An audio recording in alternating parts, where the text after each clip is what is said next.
అధ్యక్ష, నడి రోడ్డు మీద నిరుద్యోగులపై లాఠీలు జులిపించడమే మీరు చెప్పిన పూర్తి స్థాయి ప్రజాస్వామ్యమా?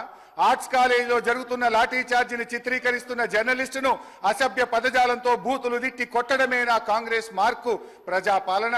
అంగన్వాడీలను, ఆశా వర్కర్లను తమ డిమాండ్ల సాధన కోసం రోడ్డెక్కితే అణచివేత, ప్రతిపక్ష కార్యకర్తలపై ప్రతీకార దాడులు.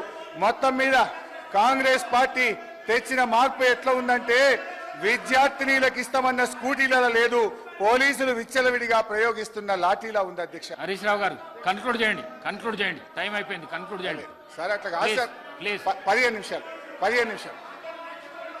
అధ్యక్ష, ఈ ప్రభుత్వంలో లా అండ్ ఆర్డర్ ఎంత ఘోరంగా దెబ్బతిన్నదో, ఎందుకంటే హోంమంత్రిగా కూడా ముఖ్యమంత్రి గారే ఉన్నారు, మరి ఇవాళ ఆర్థిక మంత్రి గారు కూడా సమాధానంలో చెప్పాలి.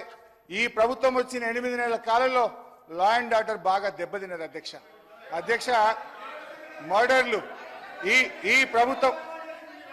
ఈ ప్రభుత్వం వచ్చిన తర్వాత మన ఈ 8 నెలల కాలంలో 500 మర్డర్లు జరిగినాయి. అధ్యక్ష, dacoities 60, robberies 400, theft cases 10,000, rape cases 1800 rape కేసులు అయినాయి. అధ్యక్ష, పోయిన